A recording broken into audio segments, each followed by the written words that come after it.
Hallelujah. Hallelujah. ஆண்டவராகிய இயேசு கிறிஸ்து நாமத்தினால உங்களை வரவேற்கின்றோம். Let's welcome in the mighty name of Jesus. மறுபடியுமாக நாங்கள் ஆண்டவருடைய ஆராதனைக்கு வந்து நாங்கள் அவரை ஆராதிக்க தொழுது கொள்ள வந்திருக்கிறோம். Once again, we're here to worship the Lord. நீங்க ஆயத்தோடு வந்திருப்பீங்க நான் நம்புகிறேன். I believe that you. I hope and believe that you're prepared. இன்றைய நாள் வந்து பெந்தெகோஸ்து நாள் நாங்கள் கொண்டாடுகிறோம். Hallelujah. We're here to celebrate Pentecost Sunday. ஆண்டவருடைய பரிசுத்த ஆவி எங்கள் மேல் வந்து தங்கினது. Hallelujah. When the Holy Spirit came upon us. அந்த நாள் நாங்கள் இன்றைக்கு நினைவு கூறுகிறோம். We're thinking about that day. We're celebrating that day. Hallelujah. நாங்கள் இந்த பாடலை பாடி நாங்கள் ஃபயர் பாடலை பாடி நாங்கள் இந்த ஆராதனை தொடங்குவோம்.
Oh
ஆண்டவரே இந்த நாளிலே ஆண்டவரே உமது சமூகத்திலே ஆண்டவரே நாங்கள் வந்திருக்கிறோம் ஆண்டவரே.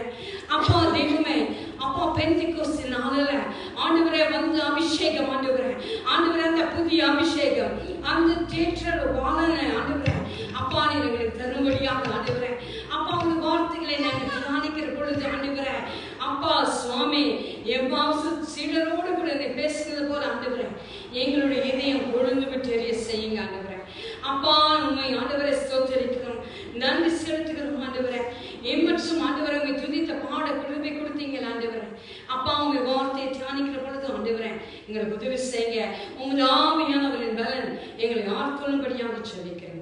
இயேசுவின் நிதி நாம் ஜெபம் கேட்டு நிற்கிற நல்ல பிதாவே. ஹல்லேலூயா.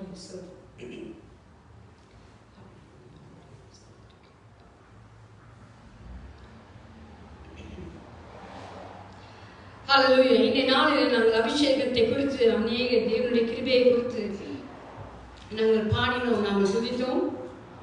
Today we sang about a lot of about renewal, spirit renewal, and about the Holy Spirit. இந்த நாளில் எங்களுடைய பலவீனத்துல அந்த தேவனுடைய அபிஷேகத்தை குறித்து நாங்கள் பார்க்க போகிறோம். So today we're going to look at the anointing that God has for us. எங்களுடைய பலவீனத்துல அவருடைய அபிஷேகத்தை குறித்து நாங்கள் பார்க்க போகிறோம். So we're going to look at in the Word of God about anointing, about every weakness is anointed. நாங்கள் பார்க்கிறோம். சிலவேளை நீங்கள் கூட யோசிச்சு நீங்க சிலவேளை உங்க மனதில் யோசிக்கலாம், நான் தேவனுக்கு ஊழியம் செய்வதற்கு அவருக்கு நான் ஏதாவது ஒரு விதத்துல நன்மையா இருப்பதற்கு நான் ஒரு தகுதி இல்லாதவன் இல்லை என்றால் நான் அதற்குரிய ஆள் இல்லை என்று சிலவேளை நீங்கள் உங்கள் மனதில் நீங்க யோசித்திருக்கலாம். In your heart you might be thinking that you are not worthy of receiving this anointing. அங்கே ஒரு சகோதரன் ஒருவர் இருந்தாராம். அங்கே இங்கிலாந்துல நார்த் காமரி அவர் டீனேஜா இருக்கும்போது அவருக்கு என்ன தேவன் தன்னை அழைத்ததை அவர் உணர்ந்தாராம். So it was a man who lived in Cumbria in northern England he felt that God was calling him.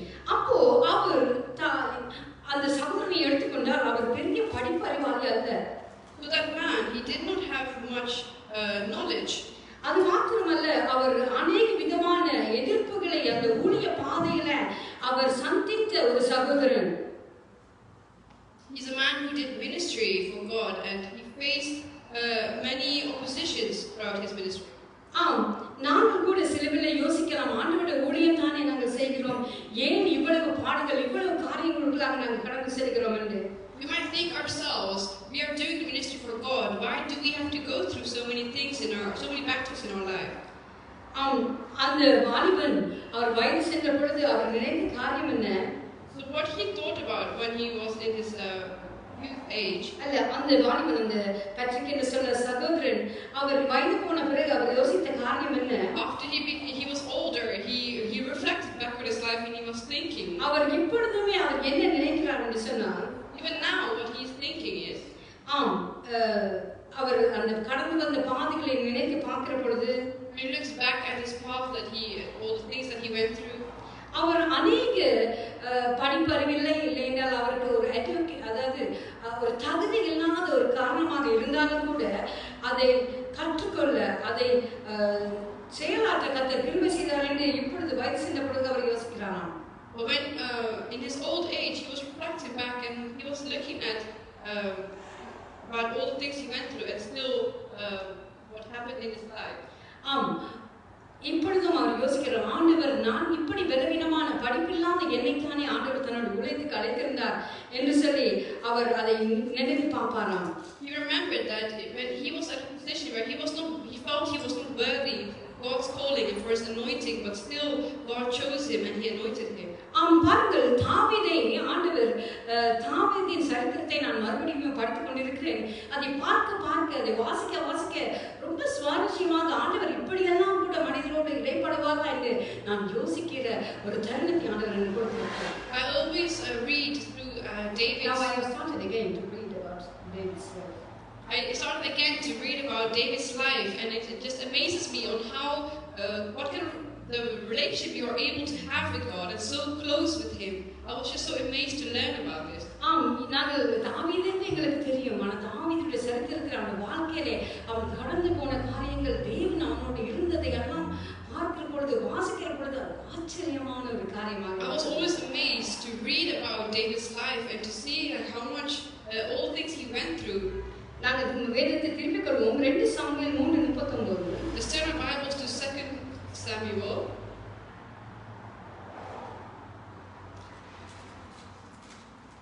அங்கே நாங்கள் பார்க்கிறோம் தாவீதின் அபிஷேகம் அங்கே பண்ணப்படுகிற அந்த நேரத்தில் நீங்கள் அதை வாசிங்க. முன்னெடுத்து 2 Samuel chapter 3:33. 2 Samuel chapter 3.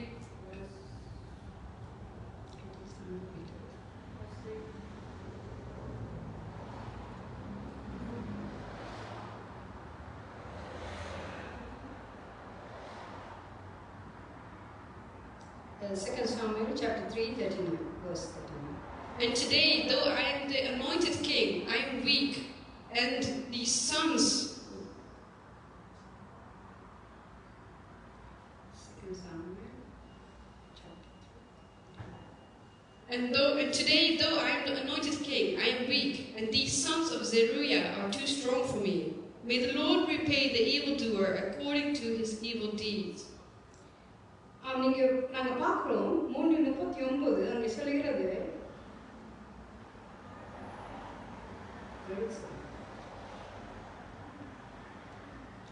39, நான் ராஜாவாக அபிஷேகம் பண்ணப்பட்டவனா இருந்த போதிலும் நான் இன்னும் பலவீனன்.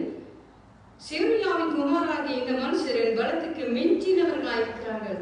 அந்த பொல்லாப்பை செய்தவனுக்கு கர்த்தர் அவன் பொல்லாப்புக்கு தக்கதாக சரி கட்டுவாராக என்று தாவீது சொல்கிறார்.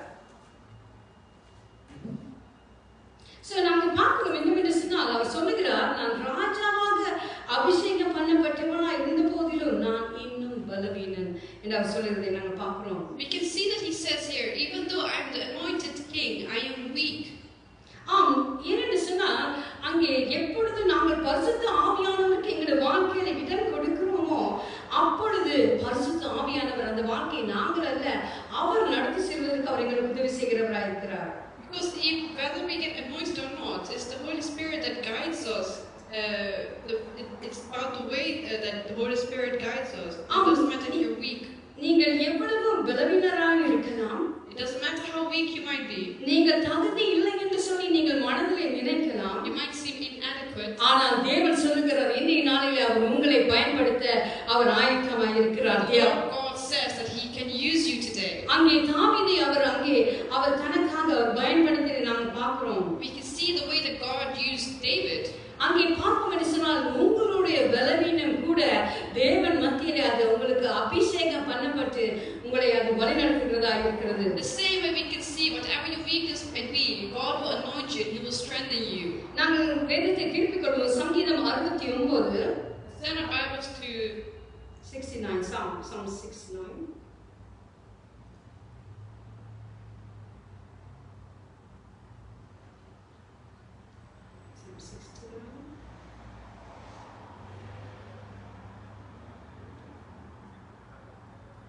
அங்கே 69 13 28 நாங்கள் வாசிப்போமாக இருந்தால்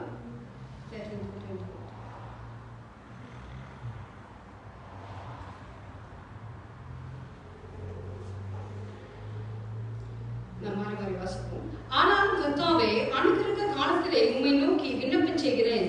தேவனே, உமது மிகுந்த கிருபையினாலும் உமது இரட்சிப்பின் சத்தியத்தினாலும் எனக்கு செவி கொடுத்தருளும். But I praise you, Lord, in the time of your favor, in your great love, O God, answer me with your sure salvation. நான் அமிழ்ந்து போகாதபடிக்கு சேற்றின்றி என்னை தூக்கிவிடும். என்னை பகைக்கிறவர்களில் இன்று நிலையாத ஜலத்தினின்றும் நான் நீங்கும்படி செய்யும். Rescue me from the mire, do not let me sink. Deliver me from those who hate me, from the deep waters. ஜல பிரவாகங்கள் என்மேல் புரளாமலும் ஆழம் என்னை விழுங்காமலும் பாதாளம் என்மேல் தன் வாயை அடைத்துக் கொள்ளாமலும் இருப்பதாக. Do not let the flood waters engulf me, or the depths swallow me up, or the pit close its mouth over me. கர்த்தாவே, என் விண்ணப்பத்தை கேட்டருளும். உம்முடைய தயை நலமாய் இருக்கிறது. உமது உருக்கமான இரக்கங்களின்படி என்னை கடாட்சி தருளும். Answer me, Lord, out of the goodness of your love. In your great mercy, turn to me. உமது முகத்தை உமது அடியானுக்கு மறையாதையும். நான் வியாகுலப்படுகிறேன், எனக்கு தீவிரமாய் செவி கொடுத்தருளும். Do not hide your face from your servant. Answer me quickly, for I am in trouble. நீர் என் ஆத்துமாவினிடத்தில் வந்து அதை விடுதலை பண்ணும். என் சத்துருக்கள் நிமித்தம் என்னை மீட்டு விடும். Come near and rescue me. Deliver me because of my foes. தேவரீர் என் நிந்தையையும் என் வெட்கத்தையும் என் அவமானத்தையும் அறிந்திருக்கிறீர். என் சத்துருக்கள் எல்லாரும் உமக்கு முன்பாக இருக்கிறார்கள்.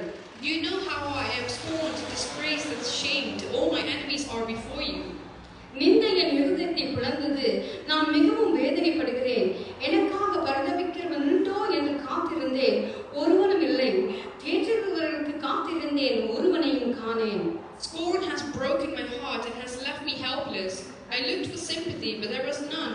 For comforters, but I found none. என் ஆகாரத்தில் கசப்பு கலந்து கொடுத்தார்கள். என் தாகத்துக்கு காடியை குடிக்க கொடுத்தார்கள். They put gall in my food and gave me vinegar for my thirst. அவர்களுடைய பந்தி அவர்களுக்கு தண்ணியையும் அவர்களுடைய செல்வம் அவர்களுக்கு வளையமாய் இருக்க கடவுது. May the table set before them become a snare. May it become retribution and a trap. அவர்களுடைய கண்கள் காணாதபடி அந்தகாரம் படக்கடவுது. அவர்கள் இடுப்புகளை எப்பொழுதும் தள்ளாட பண்ணும். May their eyes be darkened so they cannot see, and their backs be bent forever. உம்முடைய உக்கிரத்தை அவர்கள் மேல் ஊற்றும். உம்முடைய கோபாக்கினை அவர்களை துணிந்து பிடிப்பதாக. Pour out your wrath on them. Let your fierce anger overtake them. அவர்கள் வாசஸ்தலம் பாழாக கடவுது. அவர்களுடைய கூடாரங்களில் குடி இல்லாமல் போவதாக. May their place be deserted. Let there be no one to dwell in their tent. தேவரீர் அடித்தவனை அவர்கள் துன்பப்படுத்தி நீர் காயப்படுத்தினவர்களை நோக பேசுகிறார்களே. For they persecute those who wound and talk about the pain of those who hurt, who you hurt. அக்கிரமத்தின் மேல் அக்கிரமத்தை அவர்கள் மேல் சுமத்தும். அவர்கள் உமது நீதிக்கு வந்தொட்டாதிருப்பார்களாக. Charge them with crime upon crime. Do not let them share in your salvation. ஜீவ புஸ்தகத்திலிருந்து அவர்கள் பேர் கிழிக்கப்பட்டு போவதாக. நீதிமான்கள் பேரோட அவர்கள் பேர் எழுதப்படாதிருப்பதாக. May they be blotted out of the book of life and not be listed with the righteous. பார்க்கிறோம் நாங்க இந்த வேளையிலே தாவீது அங்கே அவர் அபிஷேகம் பண்ணப்பட்ட நேரத்திலிருந்து அவர் கடந்து போன துன்பங்களை அங்கே அவர் எழுதியிருக்கிறதை நாங்க பார்க்கிறோம். So we can see in this chapter that David, he is crying out and he is expressing his feelings, his emotions about his people. இந்த நாளிலே நீங்கள் கூட அப்படியான ஒரு வேதனைக்குடாக அப்படியான ஒரு கஷ்டத்துக்குடாக போய் கொண்டிருக்கிறீர்களா? தேவன் உங்களை பார்த்து பேசிக் கொண்டிருக்கிறார். If you are going through this similar kind of situation that David is going through, God is speaking to you today. நாங்கள் பார்க்கிறோம் அந்த வசனத்தை நீங்க வாசிப்பீர்கள் 15 இலிருந்து 20 வரைக்கும் அவர் தன்னுடைய கஷ்டங்கள் தான் அமர்ந்து போகிறேன் வெள்ளங்கள் என் மேல் பாய்கின்ற தன்னுடைய கவலைகளை அங்கே சொல்லுகிறதை நாங்கள் பார்க்கிறோம். You can see that he's sharing his sorrows, that he's saying that do not let the floodwaters engulf me, the depths swallow me up, or the pits close his mouth over me. பாருங்க, தாவீது ஒரு ராஜாவாக இருந்தாலும் அவர் ஒரு அபிஷேகம் பண்ணப்பட்ட ஒரு தலைவராக இருந்தாலும் அவர் ஒரு ஜெப வீரனாக இருக்கிறார். Even though he was a king, even though he was an anointed warrior, he was still a prayer warrior. நாங்கள் பார்க்கிறோம் அவருடைய சங்கீதங்களை நாங்கள் வாசிக்கிற பொழுது when we read his psalms, அவர் உண்மையாக அவங்க தேவனோடு எவ்வளவு இணைந்ததான ஒரு ஜெபத்தை ஏறெடுக்கிறார் நாங்கள் பார்க்கிறோம். You can see how in depth and how honest the prayers that he was praying to God. அதே போல தான் நாங்களும் பிரச்சனைகள் துன்பங்கள் எங்களை நெருக்குகிற பொழுது அங்கே எங்களுடைய பலவீனமாக நாங்கள் மாறுகிற பொழுது நாங்கள் என்ன செய்ய வேண்டும்? In the same way, when we are going through such things, what should we do? அப்பொழுது நாங்கள் தேவனுடைய அன்பை அறிந்து கொள்ள வேண்டியதாக தேவனோடு கூட ஜெபத்தில் இணைகிறவர்களாக நாங்கள் இருக்க வேண்டியதாக இருக்கிறோம். That's the time where we have to be strong in our prayer and hold on to our faith. அங்கே பார்க்கிறோம் 69:13 என்று வாசிக்கிறோம். அவருடைய அன்பு அது எவ்வளவு பெரிதாக இருக்கிறது. ஆண்டவரே எனக்கு உதவி செய்யும் என்று சொல்லி அவர் அங்கே கேட்கிறார். He says here, but I pray to you, Lord, in the time of your favor, in your great love, O God, answer me with your sure salvation. அங்கே அது மாத்திரமல்ல, தேவனே என்னுடைய ஜெபத்துக்கு பதில் கொடுங்க என்று சொல்லி அவர் அங்கே கெஞ்சி கேட்கிறதை பார்க்கிறோம். Not only that, he's saying, answer me with your sure salvation. தேவனுடைய அன்பை முதலாவது நீங்கள் அறிந்திருக்க வேண்டும். அப்பொழுதுதான் நீங்கள் என்ன செய்ய முடியும்? அவரிடத்திலே அழுது அவரிடத்திலே நீங்கள் ஜெபத்தை ஏறெடுக்க முடியும். That's why firstly you need to cry out to the Lord and ask him in prayer and he will give it to you. நீங்கள் தேவனிடத்திலே நீங்கள் உங்களுடைய எல்லாவற்றையும் நாங்கள் தேவனிடத்திலே ஜெபிக்கிற பொழுது மேலாக ஜெபிச்சுட்டு போகிறது அல்ல, அங்கே உண்மையாக எல்லாவற்றையும் அறிக்கை செய்து பாருங்க, தாவீது மனசுல நினைக்கிறதை எல்லாம் சொல்லி அங்கே ஜெபிக்கிறதை பாருங்க. அது போல எங்களுடைய ஜெபம் இருக்க வேண்டும். Because we can see how David was praying his honest prayer to God. In the same way, we have to openly pray to God about what we are facing. நாங்கள் என்ன செய்ய வேண்டும்? நாங்கள் எங்களுக்கு துன்பங்கள் பிரச்சனைகள் எங்களை நெருங்குகிற பொழுது அது எப்பொழுதும் ஒரு ஜெபத்துக்கு அழைப்பாக இருக்கிறது. When we are facing oppressions and problems in our lives, that is the moment of time that we have to turn to prayer and pray to God. நாங்கள் தேவனுக்கு நன்றி சொல்ல வேண்டும். ஏனென்று சொன்னால் எங்களுடைய பிரச்சனைகள் துன்பங்கள் வருகிற பொழுது மற்ற ஜனங்களுக்கு யாருமே இருக்க மாட்டார்கள். ஆனால் எங்களுக்கு ஒரு தேவன் உண்டு. நாங்கள் அவரிடத்துல எங்களுடைய ஜெபங்களை, எங்களுடைய கண்ணீர்களை, எங்களுடைய துன்பங்களை நாங்கள் அவருக்கு நாங்கள் கொடுக்க முடியும். We should feel so lucky because when the people, the worldly people, when they have problems, they have nowhere to turn to. But we as Christians, we have our God that we can turn to in our time of trouble. இந்த வேளை நீங்க தனிமையிலே அழுது கொண்டு இருக்கிறீங்களா? தெய்வம் உங்களை பார்த்து சொல்லுகிறார், நீங்கள் அவரிடத்துல நீங்கள் அவரை தேடுகிற பொழுது, அவரிடத்துல உங்களுடைய ஜெபங்களை ஏறெடுக்கிற பொழுது அவர் உங்களுக்கு செவி கொடுக்கிறவராய் இருக்கிறார். You are in tears, if you are sad at this moment of time, God, I'm telling you that God is your solution. He can be your comforter. நாங்கள் பார்க்கிறோம் இந்த நாளிலே எங்கெல்லாம் அங்கே சபை ஆராதனை நடக்கிறதோ அங்கெல்லாம் அங்கே என்ன வாசிக்கப்படும்? அங்கே அப்போஸ்தலர் அதிகாரத்திலே எப்பொழுது அங்கே பரிசுத்த ஆவியானவர் கொடுக்கப்பட்டாரோ அந்த வசனம் அங்கே வாசிக்கப்படும். So in most churches today, they will be reading this chapter, this Acts chapter 1, in all churches where the Holy Spirit came down. ஏனென்று சொன்னால் அன்றுதான் அங்கே சபை, கிறிஸ்தவ சபை உருவான நாள் அது. Because that is the time that the Christian church began. ஏனென்றால் கிறிஸ்து மரித்தார், அவர் எங்களை விட்டு போய்விட்டார். ஆனால் அவர் ஒரு வாக்குத்தத்தம் கொடுத்தார், நான் உங்களுக்கு ஒரு தேற்றரவாளனை அனுப்புவேன் என்று. அது நிறைவேறின நாள். ஹல்லேலூயா. This is the day that the promise that God made to us was fulfilled, where a Savior will come to save us all. நாங்கள் ஜெபத்திலே தேவனோடு இணைய வேண்டும். அதுபோல தேவனுடைய பரிசுத்த ஆவியானவர் எங்களுக்குள்ளாக வாசமாய் இருக்கணும். அவருடைய அபிஷேகத்தை நாங்கள் பெற்றுக்கொள்ள வேண்டும். We have to pray to God, but we also have to, in order to receive His blessings and anointing, we have to pray to God and keep the faith. ஏனென்று சொன்னால் அந்த அபிஷேகம் இயேசு கிறிஸ்துவின் மேலே அவர் ஞானஸ்நானம் எடுத்து அங்கே எழும்புகிற பொழுது அவருக்கு கிடைக்கப்பட்ட அந்த அபிஷேகம் தான் அவரை அந்த மரணத்தில் இருந்து அங்கே விடுவிக்க செய்தது. ஹல்லேலூயா. The anointing that was given to him on the day that he took baptism, that is the same anointing that helped him at the time of his crucifixion. அந்த இயேசு கிறிஸ்துவின் மேலே இருந்த அபிஷேகம் இன்றைய நாளில் ஊற்றப்பட்டது. அது போல எங்களுடைய வாழ்க்கையிலே அது ஊற்றப்பட வேண்டியதாக இருக்கிறது. The anointing that he received that day, today on this day that we remember the remembrance, the Pentecost day, we are remembering that God, He poured His anointing over all of us. அங்கே தாவீதின் பலவீனத்திலே அங்கே ஆவியானவர் அவருக்கு உதவியாக இருந்தார். Because when he was in his weakness, the Holy Spirit is the one that fulfilled him and guided him. நாங்கள் பார்க்கிறோம் அங்கே சிறுபிள்ளை இடத்துல இயேசு கிறிஸ்துவை குறித்து அதாவது கேட்டா இயேசு கிறிஸ்து தான் இருக்கிறாரு, பிறகு என்ன இன்னொரு பரிசுத்த ஆவியானவர் அங்கே கொடுக்கப்பட வேண்டும் என்று சொல்லி ஒரு சிறுபிள்ளைகள் ரெண்டு கதைத்து கொண்டிருந்ததா. So there were two children, two young children. They were saying, Jesus Christ is there, then why do we need the Holy Spirit? ஆனால் பாருங்க, இயேசு கிறிஸ்து ஏன் மரிக்க வேண்டும் என்று அவர்கள் தங்களுக்குள்ளே கதைத்துக் கொண்டிருக்கிறாங்க சண்டே ஸ்கூல்ல இந்த பிள்ளைகள். So the children who were in Sunday school, they were having a conversation asking why did Jesus need to be crucified. அங்கே அதை கேள்வி கேட்டு அவையிலே பதில் சொல்கிறாங்க. என்னன்னா, இயேசு ஒரு மனிதனாக இந்த உலகத்தில் வந்தால் அவர் மனிதனாகவே இருந்தால் அவர் ஒரு இடத்திலே ஒருவருக்காக தான் உதவி செய்ய முடியும்.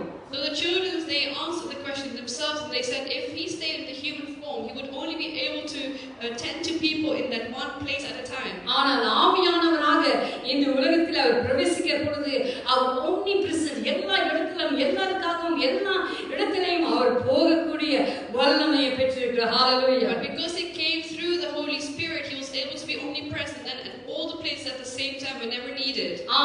அங்கே பரிசுத்த ஆவியானவர் எங்களுக்கு கொடுக்கப்பட்டது எங்களை தேற்றுவதற்கு, எங்களை ஆற்றுவதற்கு, எங்களை வழிநடத்துவதற்கு. ஹல்லேலூயா. The Holy Spirit was given to us so that we can be comforted and can receive shelter from the Savior. நாங்கள் பார்க்கிறோம் தாவீது மேலே அந்த அபிஷேகம் இருந்தது.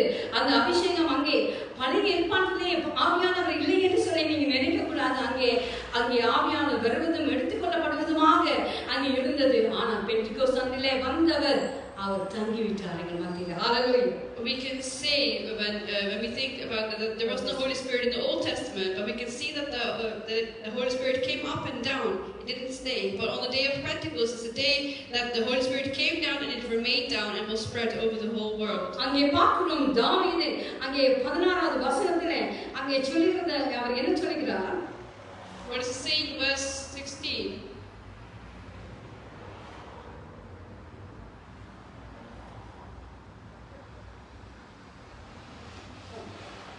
நாங்கள் பார்க்கிறோம் அங்கே அவர் 16 வசனத்திலே அங்கே உதாரணம் அங்கே ஆவியினாலே அங்கே நீங்க ஒரு எடுத்து வாசிங்க.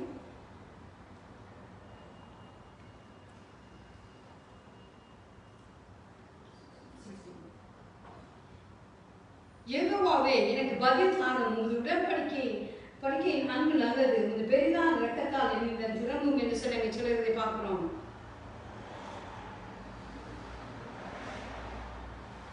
You can see that it says in verse 16, "Answer me, Lord, out of the goodness of your love, in your great mercy, turn to me."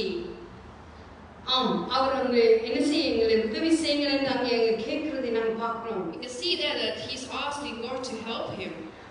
அங்கே தாவீதின் சங்கீதத்திலே in the Psalm of David, அங்கே 15:20 நாங்கள் வாசிக்கிற பொழுது யூதாசின் துரோகம் அங்கே சொல்லப்படுகிறதை நாங்கள் பார்க்கக்கூடியதாக இருக்கிறது. You can see how Judas he betrayed God, that is being mentioned in these verses. அங்கே தாவீதுக்குள்ளாக அங்கே அபிஷேகம் இருந்தது, அதனாலே அவருடைய பலவீனங்களை அவர் மேற்கொள்ளக்கூடியதாக இருந்தது. Because David had the anointing, he was able to break through these struggles that he was facing. நாங்கள் பார்க்கிறோம். அது மாத்திரமல்ல, அங்கே இயேசு கிறிஸ்துவின் மேலே அந்த அபிஷேகம் அங்கே இருந்ததனால தான் அங்கே எப்படியாக இயேசு அங்கே ஜனங்களை வழிநடத்த அங்கே பெரிய காரியங்களை செய்ய அங்கே கிருபை புரிந்ததை நாங்கள் பார்க்கிறோம். Because the anointing was upon Jesus Christ, he was able to do all these things in his ministry life. அதேபோல அங்கே தாவீதோட இருந்த அபிஷேகம், அங்கே இயேசு கிறிஸ்து மேலே இருந்த அபிஷேகம், அதேபோல அப்போஸ்தலர் மேலே அவருடைய அபிஷேகம் அங்கே இறங்கினது பெந்தெகோஸ்து நாளிலே. ஹalleluya. The anointing that was on David, the anointing that was from Jesus Christ, it all came down on the day of Pentecost. என்னென்னு சொன்னால், நீங்கள் இயேசுக்கு ஆவியானவர் பெறுவதற்கு முன்பாக அவர்கள் எவ்வளவோ பலவீனமானவர்கள் என்று அவர்களுடைய செய்கைகளை நாம் பார்க்கக்கூடியதாக இருந்தது. Because we can see before they all received the Holy Spirit, we can see how weak they all were in their ministry. நாங்கள் பார்த்தா பேதுரு அங்கே தேவனை தெரியாது என்று சொல்லி அங்கே அவர் என்ன செய்தார், டினை பண்ணினதை நாங்கள் பார்க்கிறோம். You can see that second Peter, that he denied Jesus Christ before he received the Holy Spirit. அங்கே தோமா அவர் அந்த ஆணி அடிச்ச கரத்திலே கையை போட்டு பார்த்தால் தான் நான் நம்புவேன் என்று அங்கே அவிசுவாசம் அங்கே இருந்ததை அங்கே நாங்கள் பார்க்கிறோம். And we can see how faithless Thomas was when he said that I will only believe that this is Jesus Christ when I feel his nail-pierced hands. அதுபோல நாங்கள் பார்க்கிறோம். அங்கே அவருடைய ஊழியக்காரர்கள் அநேகரும் அங்கே அபிஷேகம் பண்ணப்பட்டவர்கள். தோமாவு தான் கடைசியாக இந்தியாவில வந்து அங்கே இந்தியாவில தேவனுடைய சுவிசேஷத்தை அறிவித்து அங்கே இன்னும் தோமாவுக்கு ஒரு பெரிய ஆலயம் அங்கே கட்டப்பட்டு இருக்கிறது. அப்படியாக தேவனுடைய ஊழியக்காரர்கள் அபிஷேகம் பண்ணப்பட்ட பிறகு அங்கே பெரிய காரியங்களை செய்து நாங்கள் பார்க்கிறோம். Just like that, we can see that Thomas, he was such a great man of God, but after he received the Holy Spirit, that even after he went to India, he spread the word of God there, and a big church has been built there for Thomas as well. So we can see how greatly God has used his people after they received the Holy Spirit. நீங்கள் அபிஷேகம் பண்ணப்பட்ட ஒரு ஊழியக்காரனாக இருக்கலாம். You might be a pastor who has been anointed. ஆனாலும் உங்களுக்கு அநேக பலவீனங்களினாலே சிலவேளை நீங்க சோர்ந்து போய் கொண்டிருக்கலாம். But you might have grown weary because you've been facing so many things in your life. ஆண்டவர் இந்த நாளிலே புதிய அபிஷேகம், புதிய கிருபையினால உங்களை நிறைத்து அவர் உங்களை வழிநடத்த ஆயத்தமாக இருக்கிறார். But God is ready, he's prepared to renew you, to fill you again with the Holy Spirit. நீங்கள் செய்ய வேண்டியது ஒன்றுதான். There's only one thing that you have to do. நீங்கள் ஜெபத்தோடு கூட அவரோடு கூட இணைந்து அவர் மேலே அவருடைய அபிஷேகத்தை பெற்றுக்கொள்ள நீங்கள் வாஞ்சிக்க வேண்டியவர்களாக இருக்கிறீர்கள். You have to just have the desire that God should work within you. You have to be steadfast in prayer for that. நாங்கள் பார்க்கிறோம் அங்கே தாவீது அபிஷேகம் பண்ணப்பட்ட பிறகு அவன் கடந்து போன பாதைகள் எத்தனையோ வருடங்கள் அங்கே நாடாக அலைந்து திரிந்து எவ்வளவோ பிரச்சனைகள் அங்கே கடந்து வந்தான். You can see that David, he went through many struggles in his path of life, and he went to many places. He was just trying to find some, he was struggling very much in his அங்கே அவர் journey. Saul தன்னை கொன்று விடுவான் என்று அங்கே ஒவ்வொரு ஊராக மாறி மாறி ஓடி திரிந்த காலம் அது. He kept changing cities, running away because Saul was going to kill him. ஆனால் பாருங்கள் தாவீது மனம் எப்படி என்றால் அவர் சவுல் எத்தனையோ தடவை அவரை கொலை செய்த முயற்சி செய்த போதிலும் even though Saul was trying many attempts to kill David, ஆனாலும் அவர் என்ன சொன்னார் அங்கே அபிஷேகம் பண்ணப்பட்ட அந்த ராஜாவின் மேலே நான் கரம் போடுவதற்கு ஆண்டவர் எனக்கு அனுமதிக்கவே மாட்டார் என்று எத்தனையோ சந்தர்ப்பம் வந்து அவரை கொல்லவே இல்லை. even though he had many chances to kill David, he said he's an anointed king by God, and I will never allow myself to kill this anointed king. அவர் அவ்வளவு நல்லவராக இருந்தார். That's a good man. That's what a good man he was. பாருங்க ஒரு தடவை அங்கே சவுல் என்ன செய்யறார், அங்கே டாய்லெட்டுக்கு போறதுக்காக ஒரு குகைக்குள்ள போகிறார்.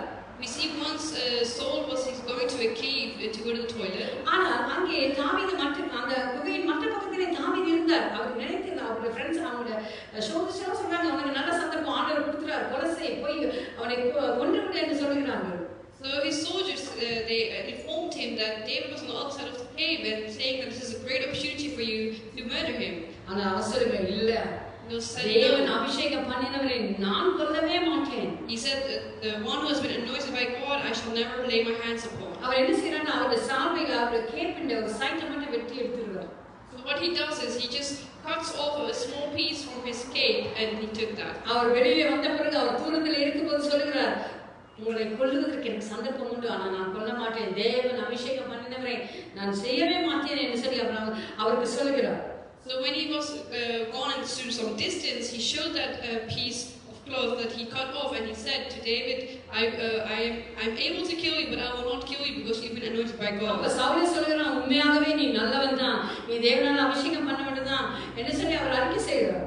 We can see that he's declaring there itself that you are a good man and you have been anointed. ஆனால் அடுத்த தடவை அவன் திருப்பி மறந்து திருப்பி தாவீதை கொலை செய்வதற்கு தேடி திரிகிறார். And then he forgot about this sometime later, and then again he tried to kill David. திரும்பவும் இன்னொரு சந்தர்ப்பம் வருகிறது. And then another chance came. அங்கே டென்ட்ல அவங்க எல்லாரும் தூங்கிக் கொண்டிருக்கிறார்கள். They were all asleep in their tents. தாவீதை தேடி தான் அங்கே சவுல் வந்திருக்கிறார். So he came in search of David. அங்கே டென்ட்ல படுத்திருக்க அவரை சுத்தி எல்லாரும் இருக்க இவருக்கு இன்னொரு சந்தர்ப்பம் கிடைக்கிறது அவரை கொலை செய்வதற்கு. He had another opportunity to kill him.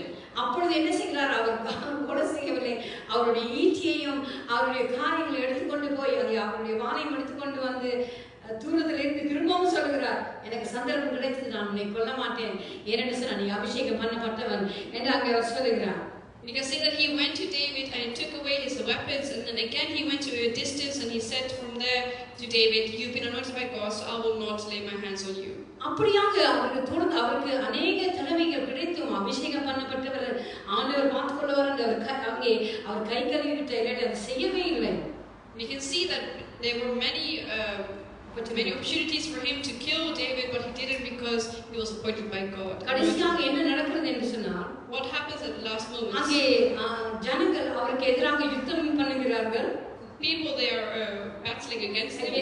அப்ப அவங்களோட குடும்பத்தை அவங்க எல்லாரையும் கொன்னுட்டாங்க மத்தவங்களே. So they killed most of the family members of Saul. அப்போ அவர் வந்து தன்னுடைய அங்க வேலைக்காரனுடைய இருக்கிற மத்த சோல்ஜர்ஸ் சொல்றான், மத்தவங்க என்னைய கொல்லக்கூடாது, நீ என்னைய கொல்லு இப்படி. அவன் சொல்றான், ஐயோ நான் செய்ய மாட்டேன் என்று சொல்லி. அப்போ சவுல் என்ன செய்கிறான், அந்த வாளை அங்கே நிலத்துல வைத்துட்டு அதிலே தான் விழுந்து அங்கே மறுத்து போக முயற்சி செய்கிறான். So we can see that Saul didn't want to be killed by them who were fighting against him. He asked his own workers, his servants, to kill him, and they said, no, we will never do that. And then he took a sword himself and he laid it up straight and he fell on it himself to kill himself. ஆனால் பிறகு தாவீதுக்கு ஒரு செய்தி வருகிறது. But then David receives a message. ஒரு soldier ஓடிக்கொண்டு வருகிறான். A soldier is running towards தாவீது him. மண்ணை அள்ளி போட்டுக்கிட்டு அழுதுகிட்டு ஓடி வரான். He's crying out loud and he's putting sand on his head and running towards அவன் David. சொல்கிறான், சவுல் அங்கே மரண தருவாயிலே சாக முடியாமல் அங்கே வாளிலே தொங்கிக் கொண்டு இவருக்கு சொன்னானாம், எனக்கு சாகு வருது இல்லை, நான் சாகுறேன் இல்லை, என்னை எப்படியாவது கொல்லு என்று சொல்லி அவன் சொல்லுகிறான். They say that Saul told him that he's trying to kill himself, but he's on his deathbed, but he's unable to kill and he's unable to die. அப்போ இவன் வந்து வேற இனத்தை சேர்ந்தவன், அவன் இஸ்ரேல் தான் முதல்ல ஏறான்னு சொன்னது, இவன் வேற இனத்தை சேர்ந்தவன். அப்ப அவன் சொல்றான், என்னுடைய இந்த கஷ்டத்துல இருந்து என்னை நீக்கு, என்னை கொலை செய்யன்னு சொல்ல. அவன் அவனை கொலை செய்து விட்டு அவருடைய கிராப்னையும் அவருடைய ஆமசையெல்லாம் கொண்டு வந்து தாவீதுக்கு கொண்டு வருகிறார். Because he's from a different place, he was not able to.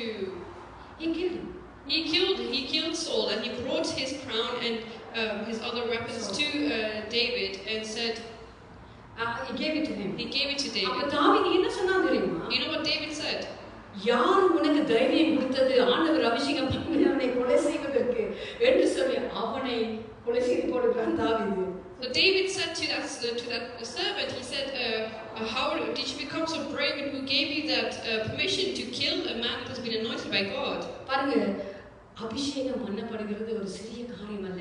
அபிஷேகம் பண்ணப்பட்டவர்களை நாங்கள் மதிக்க வேண்டும். Being anointed is not a small thing. Being anointed is very important, and you can't just take it as an ordinary thing.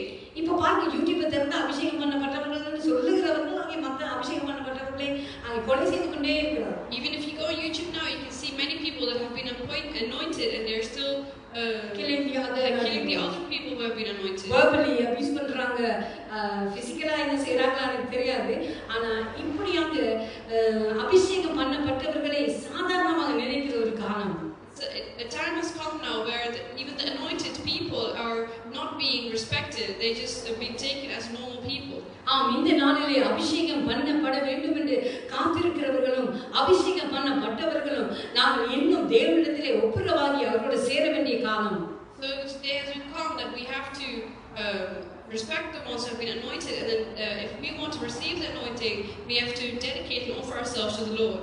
இந்த நாளிலே நாங்கள் அபிஷேகம் பண்ணப்பட வேண்டும் என்று நாங்கள் வாலிபரை நான் விசேஷமாக சொல்கிறேன். தேவனுடைய அபிஷேகம், பரிசுத்த ஆவியானவர் அபிஷேகம் எனக்கு கிடைக்க வேண்டும் என்று நீங்கள் ஏங்க வேண்டும். அந்த டிசைர் உங்களுக்குள்ள இருக்க வேண்டும்.